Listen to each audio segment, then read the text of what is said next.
and welcome to the latest episode of the Online Warriors podcast. First of all, I'm back. Techtic, Nerdbomber, thank you for covering for me last week. I'm just going to be straight up honest. I got called into a work meeting. So if you're a coworker... Yeah, we made fun of you. And I hope you did. If you're a coworker and you're listening to this right now, I want you to know this is your fault. I think there's only like 2 people I know at work who know about this.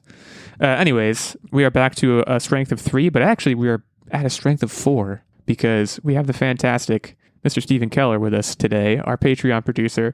Stephen, how you doing? I'm back. You're back. I'm back. I'm doing good. I bet you I might have 1 or 2 coworkers that listen to this, so we'll see what they say. Is it their fault? Yeah, I think it's their fault that I'm here. Yeah, I think so. Okay, good to know. Yeah, I mean, it's good to be here. It's good to be in the month of May. This is my first May record, thanks to everything that happened. Is this our first May record in general? I guess it would be, right? First May record, second May episode. I believe so. May, first of all, May's a great month.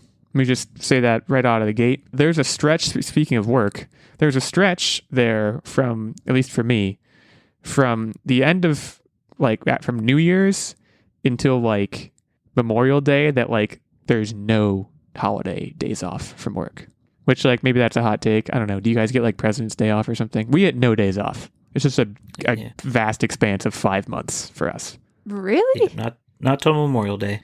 Yeah. So that's correct. Yeah.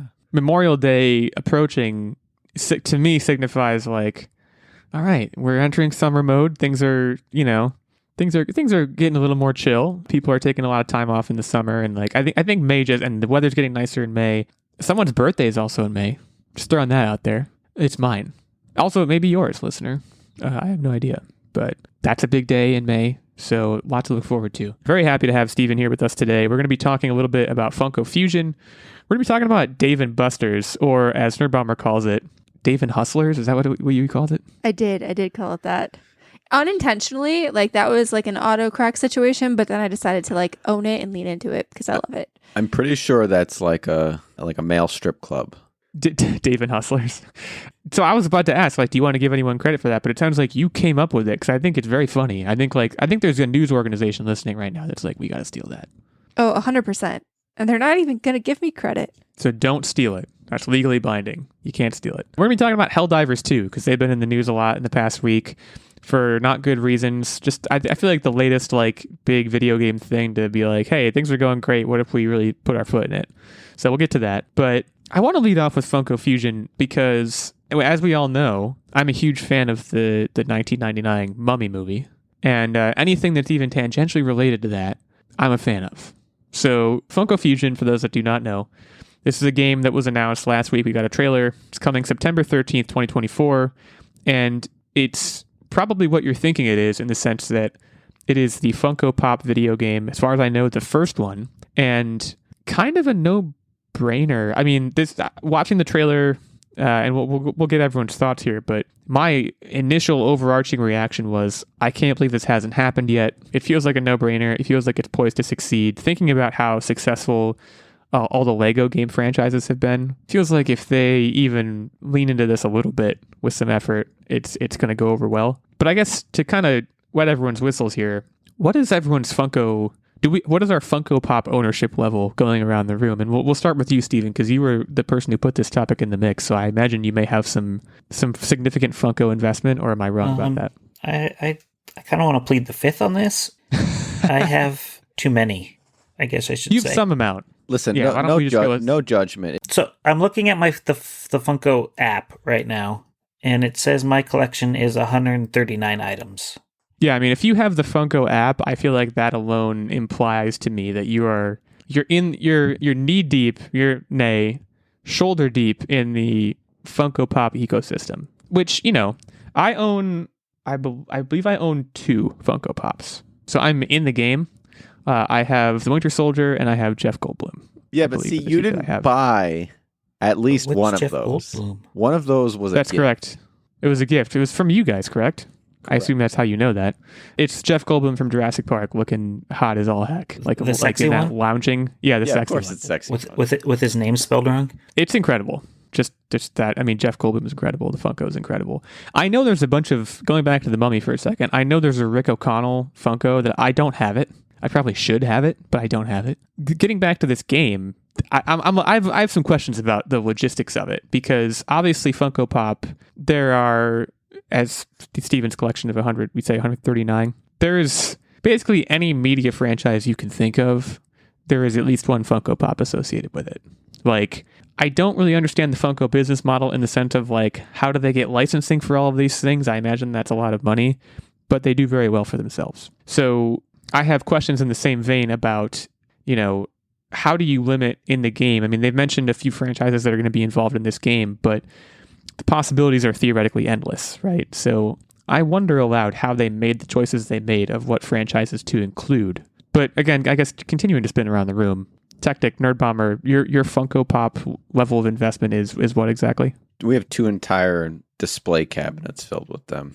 I wouldn't say it's all Funko, but we do have quite a few of them, for sure. Yeah, it's a smattering of nerdy collectibles with Funkos leading the charge on quantity. If you had to ask me what my favorites are, I mean, I have a decent amount, but Techtic actually got me both of these. They're both semi-Lion King related. So the first one is Sora from Kingdom Hearts, but like his lion version in the game. And then the other one, they made like these bigger, like VHS backer Funkos. And so he got me a Simba Pride Rock, Lion King VHS one. Her first love.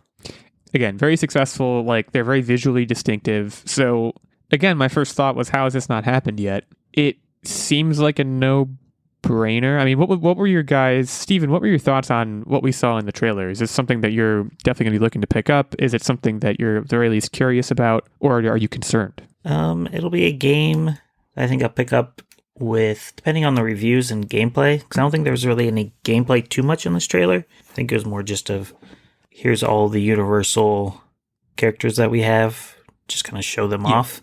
But it's from the people who did the Lego games.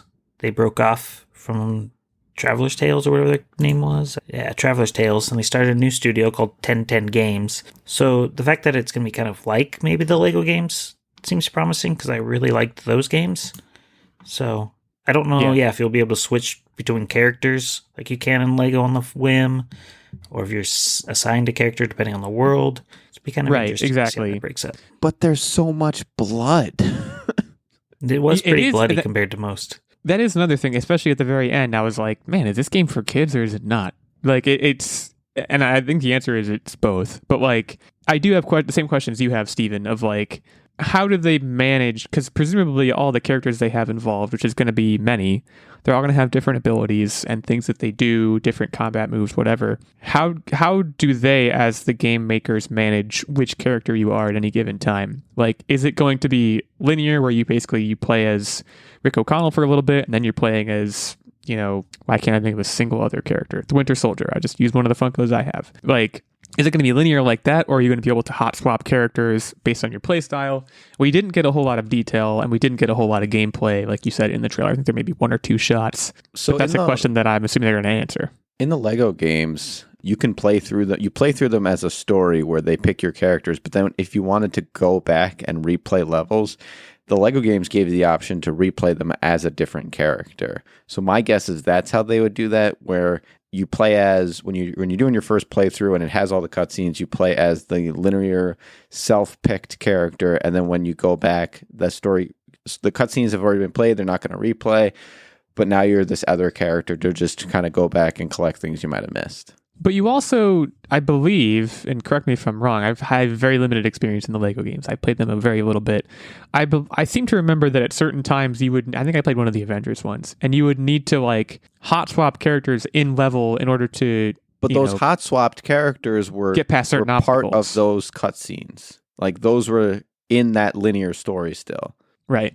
Okay, I think I see your point. But like, as you play, you unlock like a whole catalog of characters, and that's where I'm saying you can go back. Likely, you will be able to go back and play as anyone and anything, but it's after you've already completed that cutscene. That's how they've done it in the past with the Lego games, and that kind of makes more sense with not having to manage all of these cutscenes to have unique character loadouts and all the other stuff for them. Now, do we have any thoughts on who the villain is? I believe, don't correct me if I'm wrong, The voice sounded like Chris Parnell. It would be very weird if it was Chris Parnell, but it sounded like Chris Parnell. If you have a bunch of franchises in the mix, is the main villain in the game going to be a villain from one of those franchises, or is it going to be an original character or Techtic? It sounds like you have a strong thought about this. Yes, it has to be an original character, and it's going to be something like Funko's version of the Collector. That is my opinion.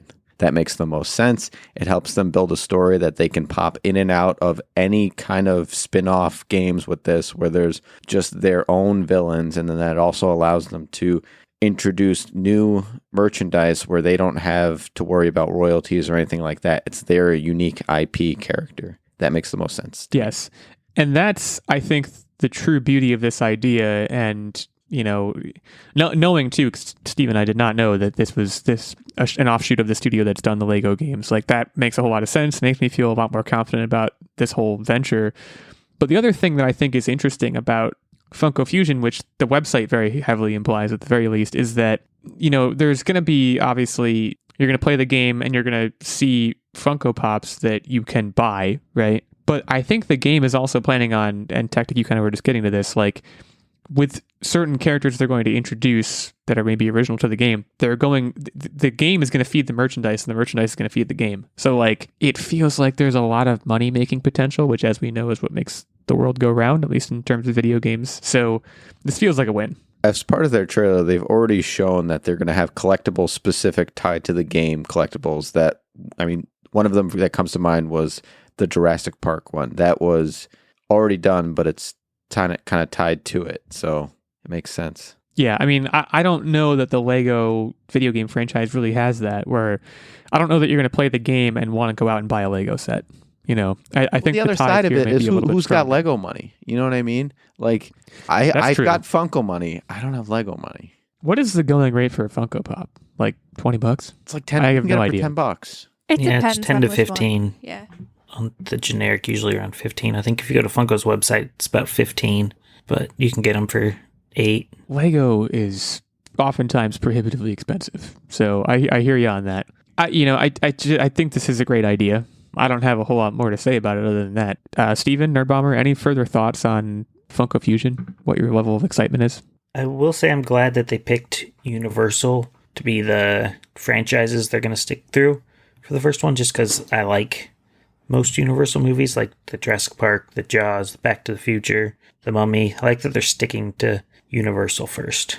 Yeah, obviously there's a lot of MCU Funko Pops, but that market is pretty saturated, right? So it does feel like a fairly smart decision. Scott Pilgrim vs. the World, that's another one that's in here that I think is pretty interesting.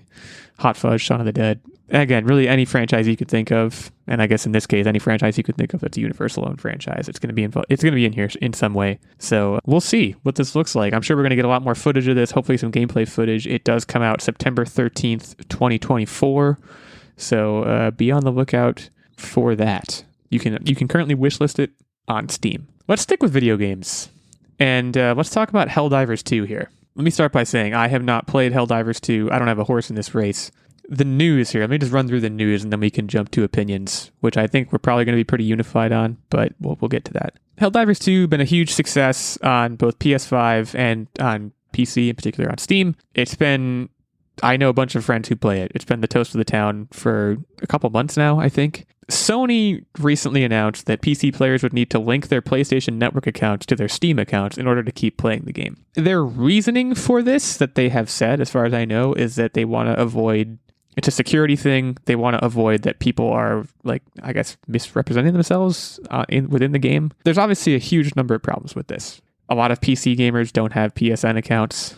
A lot of people have noted that the fact that they're saying it's for security reasons is ironic because PSN has been hacked, I think, a few times.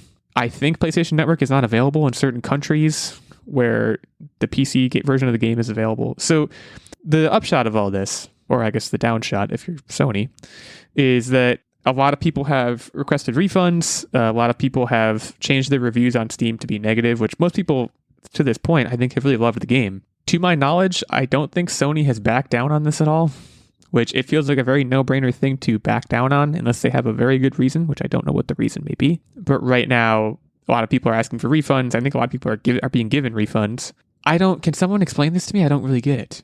Even the developer of the game too, Arrowhead Games, basically they're actually suggesting that their players change their Steam reviews to negative in protest. So they're also turning on Sony, which I think is a bold move by the developer. But in any case, why would you do this?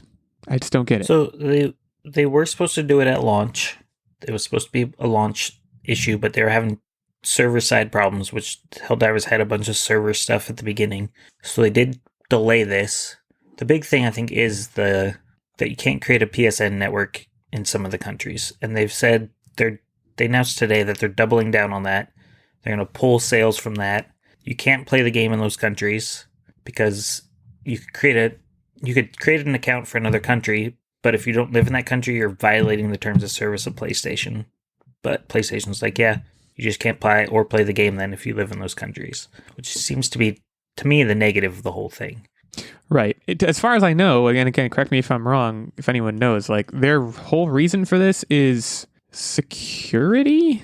They just want to make sure people aren't like hacking the game. They want your data. They want your info. That's really what they want. It's not even really security. They even said that it was like to prevent griefing of people just kind of trolling other people. But like that can be handled on Steam as well. You don't need a PSN account. Well, you can handle that with like IP address banning. And granted, it's a little bit easier on PC to like spoof your IP address. So I get wanting to link it to a PSN account. But like Steven said, I think there's so many negatives that come with this just in terms of like regional playability that you almost wonder, like almost the easier solution would be to like segment your PC players a little bit. I don't know how that would work either though. Well, yeah, and you mentioned like IP banning as like potentially a way to fix this. Like this isn't a new problem. Like I think there are probably other ways to solve the problem that they are trying to solve by making people have a PSN account. And like the other thing too here, like, yeah, like you said, Steven, like the people who are in countries that can't play it, that's the biggest issue here. But like, I think Sony is also like underestimating how fickle gamers can be and also like how many other options they have. Like it does not take much more than a minor annoyance because the market is so saturated with other games they could be playing at any given time. It's like, why would you raise their barrier to entry at all? Why would you make them, even people who can go make a PSN account? Like I can imagine many, many gamers seeing that, requirement suddenly become live and then being like, all right, I'm just going to move on now. And some people are like, all right, I'm not just going to move on. I'm going to go give this game a negative review because they're making me do this. Like it's just a strange thing for them to do. And like you said, Steven, the fact that they're doubling down is particularly strange. Like just like taking the game away from those countries entirely is, I don't really get it. Maybe there's something to get here. Maybe this is just a bad decision. I think they see it as if they take a stance long and hard enough that they'll eventually get people to just cave. Like I think they're playing chicken, honestly, and Helldivers be damned. And to your point, right? There is a lot of other games that people can play. So Sony is probably banking on that. They're banking on people going and playing other Sony games? Other games, because guess what? Sony, it's either Sony or PC, right? There's PlayStation or PC that they're choosing from in this situation. They're saying, well, one game be damned. They're going to have to figure it out either way. I think what they probably didn't bank on, so the Steam refund policy is typically, I think it's 2 hours is the threshold. If you've played a game for more than 2 hours, you typically can't get a refund. And I think they did not anticipate Steam walking that back because of this change. And Steam 100% did, which as they should, good for them. That's a very consumer forward move. The terms of service of a game that you paid for change, you should be able to get your money back, at least to some degree. I don't care how much you've played it. If suddenly the developer is making an update where you can't play the game without a certain barrier to entry, like, yeah, that should be told to you up front. And I think they didn't bank on Steam allowing those refunds because in their mind, it was probably like, well, we're rolling out this change late, but we've already got their money. And that's not the case. Well, yeah, not anymore. Yeah, I mean, the article I have in front of me about this, which for the record is from Forbes, like it also makes the point that like Sony has recently, like they ported The Last of Us to PC, they ported Horizon Zero Dawn to PC fairly recently. Like they had a lot of goodwill with PC gamers, and now they're just like squandering it for what feels like a really dumb reason.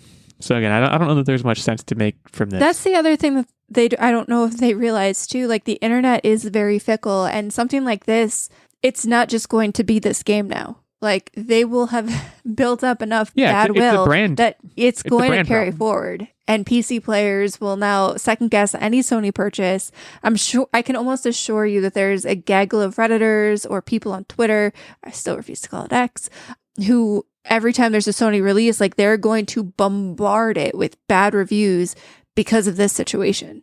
And Yeah. you got to think about the optics when you're making decisions like this. You are right, though. Focusing on the positives, like Steam, and maybe one of you will credit or correct me at this point, but like I don't think I've ever heard a single bad thing about Steam as a company and like the way they treat gamers. I think one of the reasons that I feel like it's the de facto PC gaming platform is because they just treat gamers so well, and I don't know that they often, if ever, do any sort of BS stuff like this. And if anything, they're the other party that's like, well, no, you can refund this game because, like you said, they just changed the terms of service and we're not going to abide by that. So, yeah, we'll allow you to get a refund. Like, that feels like a classic Steam move. I think I read somewhat recently that, like, the CEO of Steam, like, his whole thing is just like, he doesn't take a big salary. His whole thing is just like, I want to be the place where gamers play games, and like I want to be nice to gamers, and like they also have great sales. Like it seems like a really great place to be. Again, I am not a PC gamer, so I don't have much experience. There might be people yelling at me on Twitter right now or wherever being like, no, Steam is bad and here's why. But like I don't hear many horror stories about Steam ever. And Sony, like again, Sony I feel like was riding a high, and now like this feels like a very EA move, which I know EA is not the same thing as Sony in terms of like Sony is the company that makes the PlayStation and EA is just a big studio, but like it feels like the kind of move that EA would make. And I don't know why Sony is doing this. We'll see in the coming days if they walk this back at all, but as of this recording, which is on May the 5th, they haven't. So sorry, Helldivers 2 players. Are any of you guys here Helldivers 2 players? I've heard it's amazing, but I haven't played it at all. I've heard it's really good. My biggest problem, and I think Techtic mentioned griefing earlier, or I'm just thinking about a conversation we had prior to the podcast. Okay. But I would struggle with that. And it's the same reason why, even though I really love Fallout, I mean, I haven't picked up Fallout 76 since basically it launched because I was tired of people griefing me online. Like, I don't like putting a bunch of work in and then having someone come and like wreck my shit or just like troll me. And I don't love that. So I don't do a lot of multiplayer anymore these days. The term has been used enough where I now have to ask what that means. And hopefully I'm benefiting the listeners who are listening who don't know what griefing is. You're just bringing misery upon people who are just trying to enjoy the game. Yeah, you're basically deliberately acting against, this is from Google because I figure Google definition is warranted here. When gamers in multiplayer games deliberately act against the server rules or community guidelines to prevent the progress of other players. Why would anyone do that? Have you met the internet? Yeah. Yeah, I guess that's a good counterpoint. It's like a cooperative experience, this game. I don't... You're basically working as a team of like 4 to complete missions on a planet to fight robots and insects, kind of Starship Troopers-esque. Starship Troopers, yeah. So you're telling me that in a 4-player co-op game, they're regularly getting, or they fear that they'll regularly get players walking on with another team of 3 people and try to sabotage them? Yeah, and friendly fire's on so you can kill your teammates. Yeah, have you ever gotten into like, especially old school, I feel like in old school Halo and Call of Duty, friendly fire was very much a thing. I think they've cut that down. No, it's still a thing now because we're playing Halo Infinite and like you can still kill your fellow teammates. But like, did you ever just get into a lobby and there was just somebody in there who would team kill you the entire game just for shits and giggles, and it would be the most frustrating thing in the world? Honestly, no, I've never had that experience. I mean, I haven't done a whole lot of online multiplayer. like the last time I did online multiplayer in a like concerted way was, I think might have been Destiny. And like Destiny, I feel like Destiny was an environment where that sort of shit just was not tolerated. Like Destiny was like a bunch of folks. I think when I got to it, at least, like I got to it well after release. But even like the friendly fire aspect aside, it was like everyone who was there in earnest. And again, that was probably because I was coming to Destiny like 3 years late. So the people that were left there at that point were the people that were like grinding and taking it seriously. And like, I imagine, yeah, like in Call of Duty or other like similar games, I guess this game too, like there might be people who are just like, I'm just going to goof around and like ruin the experience for others for an evening. And that sucks. I do, I do kind of think though, like Steven, I think you said it best. Like, yes, the PSN account, I guess, would help to combat that, but there are other ways to do that, and B, they probably just want your data, which, like, man, that sucks. Everyone wants the big D. Everyone wants the big D, and like, this is an offshoot conversation, but like, I kind of feel like, and everybody probably feels this way, like, you hear about how valuable your data is all the time. I'm like, why is my data can't be that valuable? I'm not a very interesting person. So like, what is my data going to provide for you that's going to benefit? I know it's because it's like all an aggregated thing, but like marketing companies that like sell products and things like that are convinced otherwise, right? I guess like, yeah, I don't, I question how much value. PlayStation can give two shits about your data, but the people they sell it to really do care. I guess, yeah, that's just so far over my head, I guess. Because, like, I can't imagine PlayStation selling my, PSN data to a company that, like, makes laundry detergent, and they're going to, like, look at it and be like, wow. Like, that's a stupid example. But, like, companies that are not gaming companies, I think, is the implication. Like, those are the companies that are going to buy your data because they want to just, like, know general trends about how you live your life. And I can't connect the dots there. I never have been able to. And I guess I never will be able to. Anyways, Sony, you suck. And I don't say that lightly because I'm a PlayStation 5 boy, but this feels like a bad move, and I don't know why you're just doubling down on it. There's probably still time to undouble down, but the time is running out at this point. I think this has been going on for like a week now, so you're running out of time. We'll take a short break now and come back to talk about Dave & Hustlers, as Nerdbomber calls it. I'm going to try and use that terminology as much as I possibly can. But before we do that, Steven, thanks for everything you do for the show. You are here with us again, and we are very, very grateful for that and happy to have you here. As a result of your Patreon producership on the show, Steven's been supporting us for a long time at the night level, which is the highest of our 3 levels of support. As a result, he gets this occasional guest spot on the show. He gets, of course, access to the monthly secret segment and vlog.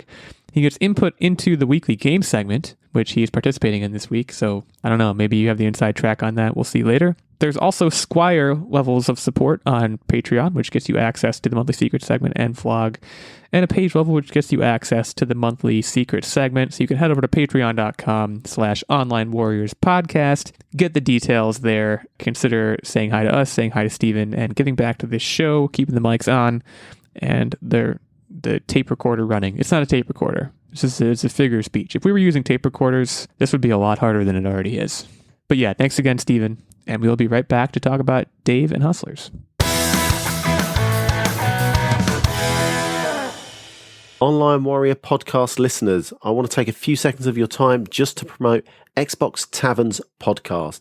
It's an Xbox-centric podcast with news, reviews, as well as the 5 of us talking about all things Xbox. We're from the UK, would love to get in your ears. Search Xbox Tavern on your best podcast app. And you can also head over to xboxtavern.com where we've got our latest reviews as well as some opinion pieces. Go check it out. Now, back to the show. All right, we are back to talk about Dave & Hustlers. Now, first of all, so before we get even get into the news, I just want to say that I went to a Dave & Buster's semi-recently, and by semi-recently, I mean in the last year, and it's really great. Before any of us try to crap on Dave & Buster's, because I'm worried that that's going to happen. I would never. First of all, it's really fun. We had, I don't know if this is public knowledge, I don't know if we've ever talked about this honestly, but we had a phase when we were in grad school. They used to have, and I think they got rid of this deal, but it was like the eat and play combo. Oh, they're or like something eat like and play? that. Yeah. And I think it's you still could going on. get, well, I think last time we were there or I looked at it, they had gotten rid of it, but maybe they brought it back. There was facets to it. There was facets. Well, it was tiers of eat and play. Yeah, but there levels. was eat and play was was a certain day that they would promote this special, and then the following day was Wednesdays. half price games. So what we would do is we would go and get dinner, and we would get the money, that for gameplay. Oh, and then we you would walk go out. home. Oh, you tricky. And then you we'd come tricky back the people. next day, and then we'd play. Like I think we'd have our leftovers, so we'd eat 2 days. Because, it's a pretty big dinner. So we'd have our leftovers, and then we'd go back to Dave & Buster's, and we'd play for half price.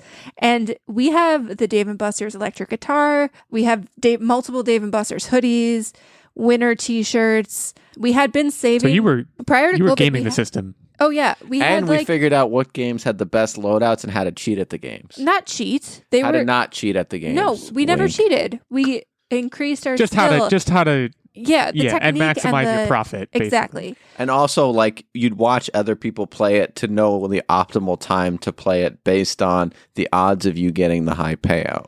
So I think right now, because we haven't been back to Dave & Buster's in a hot minute, basically like after COVID, I think we've only been there a couple times, but we had been saving up tickets and we were in the process, like we really wanted to get a blender. Now we have a blender, but I think we have like 200,000 tickets and I don't even know what you can do with that now. We should do something with that simply because where I grew up, there was a place called Sports Plus. And I saved up my tickets like the best of us, and then it went out of business. And then it just closed. Yeah. Yeah. Well, Dave & Buster's, I mean, this is kind of a good segue hearing about you guys gaming the system. They're potentially revolutionizing their business. And I don't know this is going to lead to them going out of business. If anything, I think it's going to lead to their business burgeoning. But the story here is that they are going to begin offering their loyalty members the ability to bet on games. So adults 18 or older will be able to place real money wagers on arcade games with friends. Technology expected to be available in the coming months.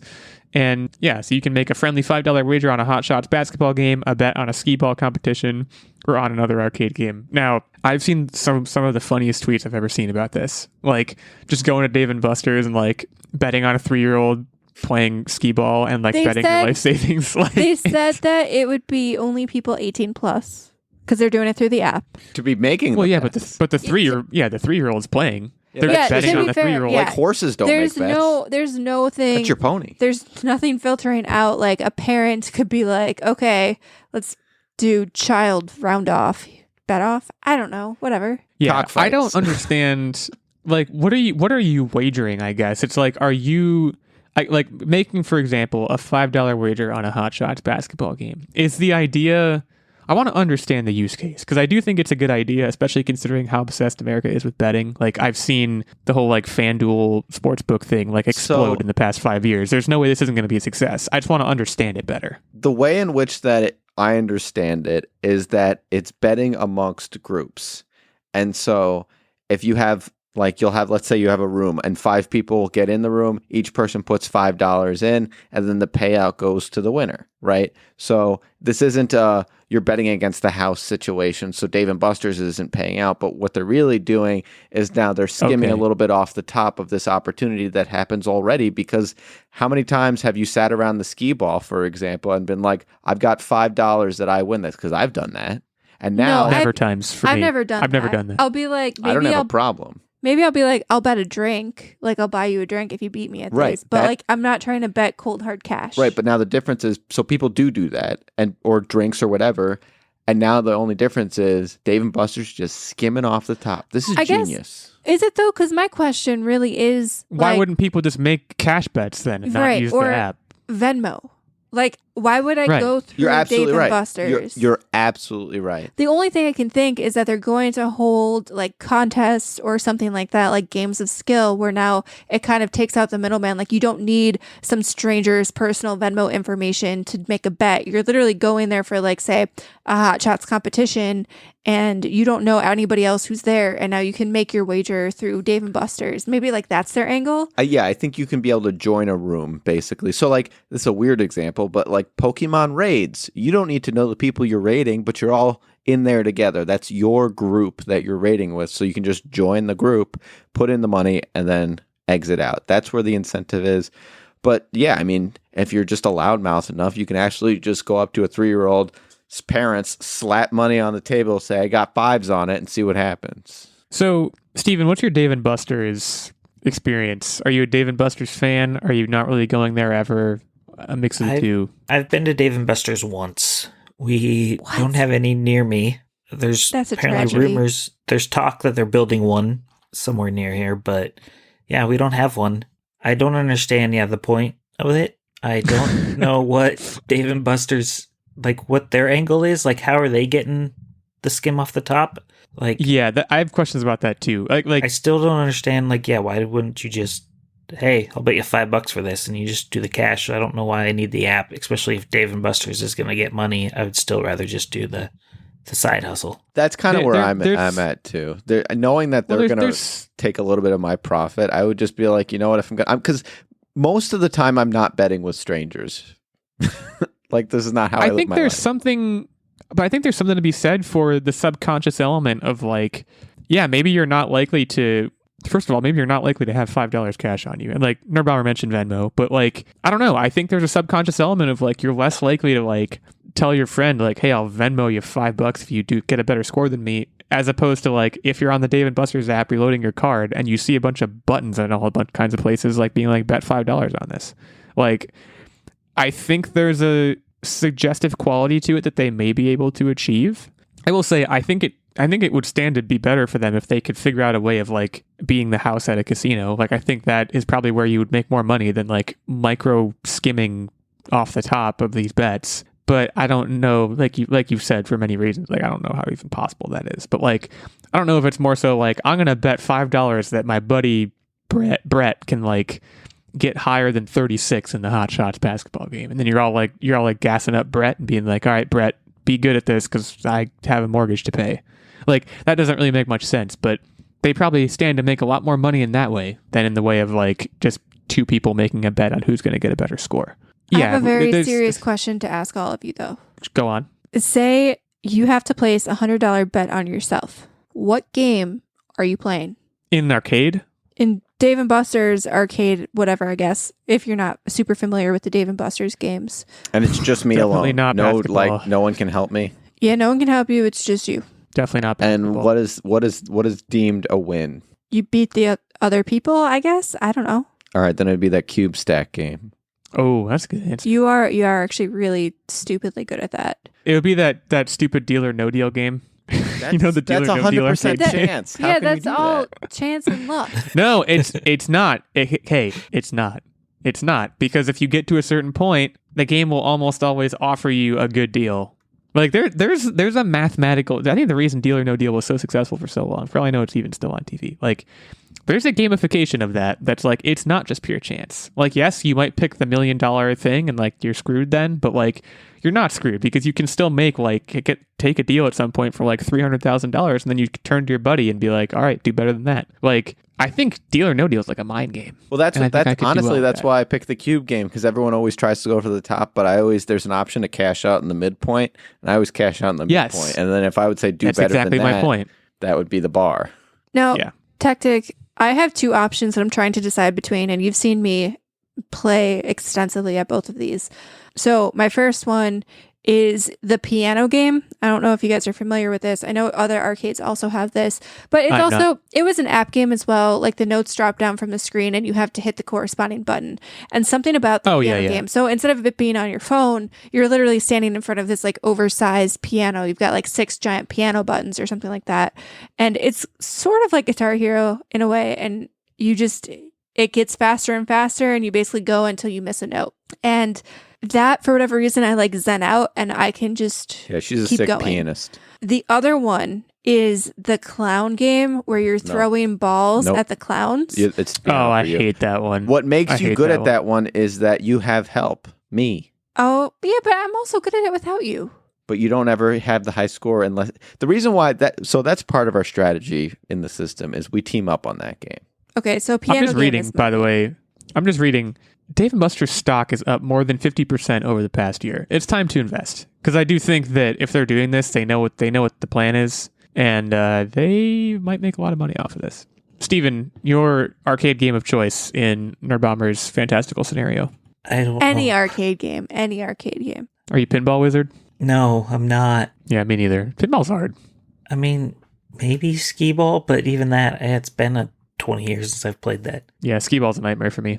Anyways, yeah, this is an interesting idea. I do predict it will take off. In particular, if Dave & Buster's is in a phase of growth right now, which it seems like they are, I think this could be very interesting. So we'll see. Let us know what you think. At OW Illeagle86, at OW Techtic, at OW Nerdbomber, our main show account, at Online Warriors 1. Do you think that the idea of betting in a Dave & Buster's has juice from a business perspective? And also, what arcade game would you stake some money on if you were the player? I should have won it on Dave & Buster's during the pandemic. They were at like $7 a share. It does seem like they're they've experienced a lot of growth in the past couple of years. Let's move on to What Are You Up To Wednesday. This is the part of the show where we talk about what we've been up to. As is tradition, I'm going to turn it over to Steven to start, as he has the longest gap amongst all of us. Oh boy. Got 3 games I'm going to talk about. So first one, we talked about the last time I was on the show. When we talked about the Nintendo Direct, there was a little indie game called Pepper Grinder. And I was excited because we're finally getting a release date. And we finally came out, and the game it's okay. It's not what I thought it was going to be. It's short. It's only 4 worlds, 4 levels, and a boss battle per world. And there's like kind of Donkey Kong Country style thing where there's 3 coins or so that you can find throughout the levels if you want to 100% the level. And so the game was like 5 hours, which I was kind of hoping for more. The boss battles were not fun. They kind of ruined the flow of the game. But Too challenging, or just not? It's just great they're flow? just not fun. Like it's not the same as the levels. There's no kind of flow through the boss battles. They're just kind of stagnant, and they're just different than the levels. So it just kind of wasn't fun. The individual levels were fun, but yeah, it's just there's not enough. It was just too short. And I kind of wanted more. Maybe we'll get more. I don't know. The second game will make Illeagle and Techtic happy. I just played this recently, and I played Metroid Prime Hunters. Hunters. Okay, so you lost me a little bit there. I'm that's what I aware of was going Metroid for. Prime Hunt. Well, Aware of Metroid Prime the Hunters, Metroid but- Prime Hunters story arc is interesting because it kind of gives a little bit of more breadth to what exactly Samus is, but It's I love Metroid games, mainly the 2D ones. This one, it's fine. Like, I played it back in the day when it first came out, but I never beat it. But the controls now are just, it's so hard to, because you're aiming with the stylus, your hands are cramping because you're shooting with your left trigger. It's just, the controls are really hard. They're crampy. The game is just 4 worlds that you go to. You play the same boss multiple times, but just different iterations was kind of annoying. A fun fact about Hunters is there was a demo version that was included with the DS when it launched. Yeah. So I played the demo, and I remember thinking, this is hard. Just from a controls perspective, like you said, I think it's challenging. Yeah, so it's not the best Metroid game, but it was all right. I had fun with it. It was just kind of my other game I was playing was the next game I'll talk about was Chorus, but since I was on the PS5, I needed a game to play that while watching sports, so I just picked up Metroid Prime Hunters to play while I was on just something handheld to do while I was watching TV. And then, the third game was a game called Chorus. It's on the PlayStation. I don't know what else it's on. It's one of those free games if you have one of the PlayStation Plus memberships. I think it's the second tier. It comes with that. I was just randomly searching through it, see what games are on there, and it was like, ooh, a space game. I'll try this. So I played it, and it's a dogfighting space game. It's open world. You're always in your ship. You sometimes are out of your ship for cutscenes, but that's it. That's the only time you ever see your pilot. You're just flying around the system, doing missions. There's kind of an overarching story where there's certain missions you have to do, but you can just fly around and you'll be like, hey, can you come help us? And you go and you fly over there and you help them defend them from bad guys or go achieve some cargo for them. And I beat it today. That was kind of one of the things I want to do before coming on today was beating it. So I beat it today. It's about 16 hours. It was just really fun. The controls felt nice compared to most flying games I've played in the past. You get abilities where you can spear through things where you just hit the R1 and you just dodge forward ahead and you can attack groups of people that way. You can hit a button and it puts you right behind the guy you're trying to shoot, so you get better angles to them. You can disable their weapons with another button that you kind of upgrade throughout the thing. You can upgrade your ship, get better weapons. You've got 3 main ones. You got a Gatling gun, a missile, and then I forget what they call it, but it's something that just kind of disables shields. And you just kind of use your variety of things to take down this overarching story where you're a girl who was part of the bad guys. She blew up a whole planet, and she's just kind of dealing with the repercussions of emotionally and how she feels about destroying that planet. So she decides she wants to take down the bad guys who she worked for. And you're just trying to a group of enemies. Hashtag Ender's Game. Yeah. I'm interested in this because I like the idea of ship combat games a lot. And I have been looking for a long time for one that I would actually enjoy because I've tried with a few in the past. It dates all the way back to me playing like the Rogue Squadron games. Yeah, like that's what it felt like. I just used to love those, and I haven't found a game that has scratched that itch since. So this seems like it may be one that's worth trying for me. One of the fun things is like there's giant ships and you can fly through them. Like you have to take out their engines on the inside. There's not enough of that in the game, but there's just brief moments of that. Where you have to, you shoot parts on the outside where you disable the shields. It gets you to go inside where you can disable more stuff. So kind of flying around these giant ships and then having to fly out of it before it blows up was kind of fun. Overall, it was a surprise. I had never heard of it before, and so I'd never heard anybody talk about it when it came out, and so it ended up being a pleasant surprise for me. Yeah, and $24 on Amazon for the PS5 copy. It feels like a definite try for me. So, good tip on that. If you have the tier, I don't know what PlayStation Plus you have. It's free. On I don't have any of the PlayStation Plus. I'm full offline right now. But it was a fun time. Very cool. Anything else you want to update us on? I can briefly say saw the Free Guy. It was fun, or the Fall Guy. Sorry, it was fun. I think maybe people should go see it just to help it the box office because it's kind of not doing as great as it's supposed to. Ryan Gosling and Emily Blunt have great chemistry. I don't know how they couldn't have great chemistry because they're just awesome people, it seems. But it was a good time at the theater. Very good. I'm going to go next because I missed last week, obviously. I don't have much to update on. I do want to shout out specifically. So I think last time I was on this show, I was talking about a few different games on the Switch I was thinking about buying, and I was trying to decide between them, and I wound up picking none of them. And finding what I think is another indie gem on this Nintendo Switch. It cost me $3. It's a game called Railbound. I feel like you do this to hurt me, though. I do. Gave you so many good suggestions, and you're just like, no. Well, the thing is, and this is contributing to the problem because I'm always like, even like $15 on the Switch feels like a king's ransom when I can find a game like Railbound or Dicey Dungeons, which I've mentioned in the past, that like cost $3 and I get so much mileage out of them. And they tend to be games that have simple premises, simple concepts, but they're just very well executed. And Railbound is no exception to that. You're basically assembling train tracks to get trains to certain places. It's a puzzle game. Very cutesy. There's the two dogs driving the train, and they're like puppies. I don't know if that gets you going. Fun little cute art style, fun music, $3. So I've really been enjoying that. I'm trying to think. Otherwise, I don't have a whole lot to update on in terms of like, I finished Duma Key, which is the last book I mentioned on the show reading, but I'm in between books right now. So I'm trolling for my next book. So I'll update on that. But really just wanted to shout out Railbound as being great, and then just kind of outside doing a lot of yard work, which isn't really worth talking about on the show. So we'll swing it over to Nerdbomber to keep us going. All right. So we watched the Blackberry movie last night.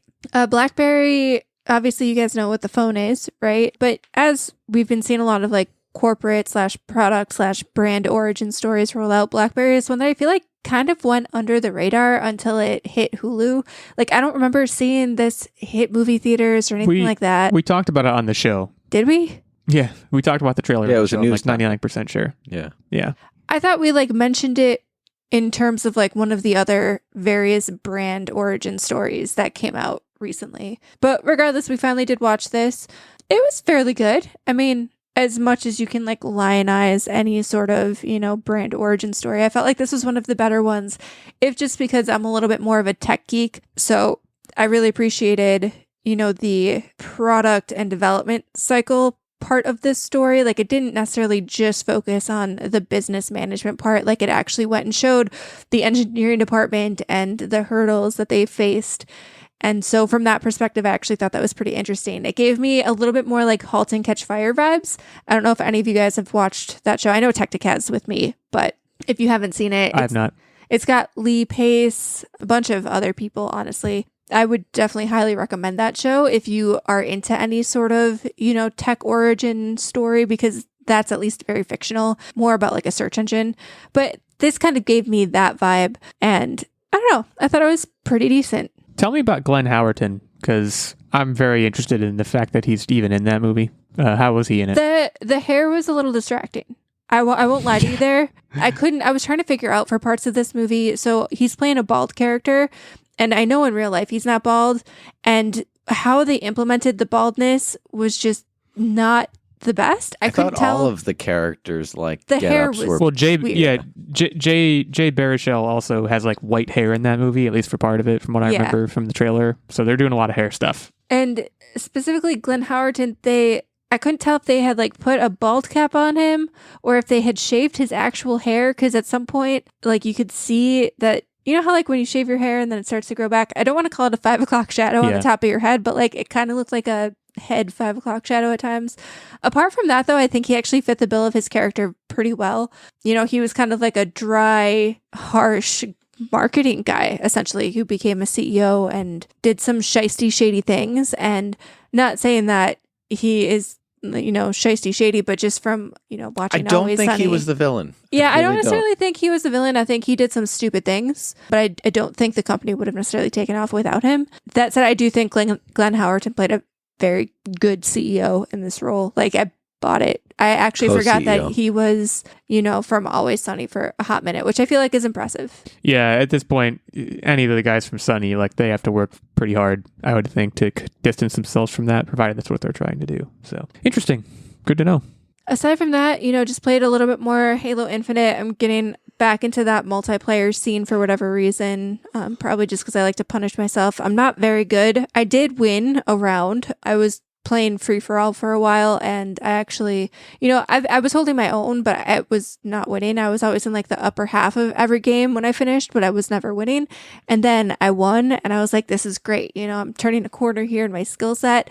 And then they went ahead and got rid of like standard free for all with the next update they rolled out. So I'm trying to find my footing. I don't know what game mode I really want to play right now. So yeah, I'm just I've been playing like Fiesta, which they give you a different gun. It's sort of like gun game, but not really. Every time you spawn in, you get a different weapon. And a hot take. So most of my Halo experience comes from Halo 3, and I haven't played, you know, anything after Halo 3 really. And jumping into Halo Infinite was solely because it was free multiplayer. And I just don't understand what some of the weapons do. I don't understand the range on the hammer. It feels like you can get hit with a hammer like across the map and it'll kill you. And that I just remember in like Halo 3, you couldn't kill people with the hammer unless you're like right on top of them.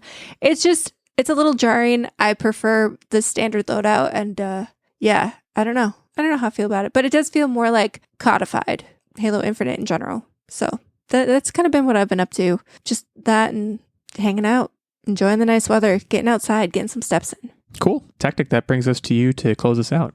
All right, so I got 2 updates. I'll keep it short. The first one is we watched a rom-com called Set It Up. It's about 2 overworked assistants. I that love this want- movie. That want This is so freedom, good. so they try to set their bosses up with each other so that they have more of a private life and they're not married to their work. Just a fun rom-com. I do recommend it. It was enjoyable.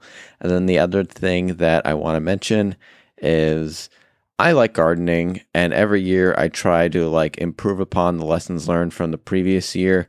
So I've tried doing like a seed starting box in my garage, and then I'll transplant my crops. But then the heart going from the controlled, you know, solar light to the actual sun always is like a harsh transition, and you have to be very careful about that. And it caused a lot of difficulties. So I completely decimated what I had. I built a whole new larger garden box with, it was 1/2 inch cedar before. Now I went to 2-inch thick larch, 13 feet long, so that there's no chance of any critters getting under it, over it, through it, whatever. And then I'm going to now use, the reason why I want the thick part is because there's like a company that makes greenhouse pop-up tent things that can kind of go along your garden on the ground, but I'm going to fix this to the plywood itself so that it's sort of this impenetrable greenhouse that I can also just remove the top when the cool air is now consistently warm and I don't worry about a chill overnight. And so that's where I'm going, and I'm very excited for it. Yeah, going back to Set It Up, just real quick, as I said, I love that. Early Glenn Howerton, or not Glenn Howerton, Glenn Powell. It's like, I think it's like his first movie, or like, it feels like his first movie, which is very interesting, because I also watched it semi-recently. But very very good on the gardening, and yeah, set it up. I think it's on Netflix, right? It's free 99. Yep. Watch that movie. It's a nice little romp. Also, shout out to my lower back because I realized Shout out Techtic's lower back. I realized I'm getting older, and boy, when I was done with this, was my lower back in pain. Yeah, that was me last weekend. Last weekend I did a bunch of mulching outside, and my back was backing. Let me tell You know how heavy a 2 by 12 by 13 feet piece of lumber is? 2 by 12 by 13. That's huge. Yeah. Picture They're me probably carrying pretty that around. And there was multiple of them to build this thing. And Nerdbomber not helping, just sitting up on the deck, like sipping a Mai Tai. Oh yeah, I I was know reading she's the book. reading. Just being like a little to the left. That's good. Well, that brings us to Quiz Town. And I'm the mayor of Quiz Town this week, and I'm going to be giving a quiz on Ann Hathaway. I don't know. I was going to say something else about Anne Hathaway, but I don't want to give away any quiz She stuff. Hathaway. She Hathaway. So going through the quiz records, we have Nerdbomber at 7-3. I'm at 7-4. Techtic 4-8. Steven 0-1. Steven looking to get in the win column this week. As you all know, this is Price is Right style. It's all numerical answers. Everyone gets 1 + 1 and 1 + 1 or an answer of 1 per game. Considering she is so far ahead in the records, Nerdbomber will certainly go first, followed by Techtic, followed by Steven. And I have 5 questions in front of me and a tiebreaker as needed. First question. I recently watched the version of Les Miserables that she is in, and she sings the very popular and very famous song, I Dreamed a Dream. What is the runtime of that song in minutes and seconds? This is going to show you that I'm not really a big Broadway person because I feel like this is a classic that you should know. I'm going to say, you said minutes and seconds? I did. 3 minutes and 52 seconds. Over to Techtic. I'm going to go 1 minute. And over to Steven. Oh boy. First thing popped in my head, 2:37. And Nerdbomber is on the board. It was Woo. 4 minutes and 37 seconds. Broadway songs, I think, tend to be pretty long-winded. And I Dreamed a Dream, no exception. There's like a big instrumental interlude in the middle of it. So it's a pretty good movie, from what I remember. And yeah, this next question is much more standard. How old is Anne Hathaway? In years. And Techtic will go first this time. She is 47. Over to Steven. 38. And Nerdbomber. 42. Oof. You just missed it. That's a point for Steven. 41 years old. Birthday November 12th, 1982. So 41 going on 42. And Steven is on the board. I also, let me be clear, she doesn't look 47 at all. I was just trying to go for the strategy. Well, you got to start going for the points on the board. Because that's where we are right now. How many screen credits does Anne Hathaway have as an actress on IMDb? And Steven will go first for this question. I'm going to say 25. Over to Nerdbomber. It's definitely going to be more than that. I mean, she was Princess of Genovia 3 times, and that's just that series alone. I'm going to say 40. And T-Dog. It's definitely more than that because she was Princess of Genovia 3 times. Princess of Genovia. So Get it I'm going to right. say 41. Oh, screw you. So that's a +1, and a +1 well used. She has 56 actress credits on IMDb, and I'm glad you brought up Genovia because it brings us into our next question, and all of you are tied. And we're back to Nerdbomber going first here. Her cinematic debut was in The Princess Diaries. What is the Rotten Tomatoes critics score of The Princess Diaries? You know I love a Rotten Tomatoes question. I just can't resist. I feel like they hated it because they're a bunch of haters. I'm going to go with an average 65%. No, it did better than that. This had a 76. And Steven. Oh boy. I'm going to go 35. Okay, I was worried you all were going to bust. Steven moves up again. You did say average, Nerdbomber, and you were almost exactly right. 49%. 49%. Haters. If you say so. This brings us to question 5. Techtic will go first. This is my last non-tiebreaker question. So, Steven, if you get this, you've cemented the victory. If you all bust, the victory will also be cemented. Anne Hathaway has a Primetime Emmy Award for Best Voiceover for her work on The Simpsons. In what year did she win this Emmy? In what year was she in The Simpsons? 2008. Oh boy. Nerdbomber still has a +1, doesn't she? You betcha. 2011. 2012. Boy, I thought we were going to get the cascading +1s, which would have been fascinating. It was 2010. So Techtic gets the point. Darn. You guys both narrowly busted. I believe Steven still did have his +1. So if he would have said 2009 and Nerdbomber, you would have said 2010, you would have gotten the point. But Nerdbomber is now out of the running. That's what I was afraid of. I knew she was going to use it if I used it. It's down to Steven and Techtic. Techtic, here's what we're going to do. Steven, before you give your answer, I'm going to have Techtic text me his answer. So you guys are giving simultaneous answers. There's no gamesmanship to be had. So I'm going to read the question, and then Steven, do not answer vocally until I have Techtic's answer. How much money, per Wikipedia, have Anne Hathaway's films grossed worldwide? So this is all of her films together, gross? Worldwide. The sum? That's correct. Techtic's processing, Steven. A moment, as his brain cooks. Nerdbomber, is there smoke coming out of his ears? There actually is. I might have to run and go get a fire extinguisher. Fire hazard. Real quick. This is good for airtime. Okay, Steven, I have Techtic's answer, so you can go ahead, give your answer whenever you're ready. 2.5 billion. Okay, the victory goes to Steven. Steven's on the board. Techtic submitted 1.7 billion. The actual answer was 6.8 billion. And actually, according to Wikipedia, it's over 6.8 billion.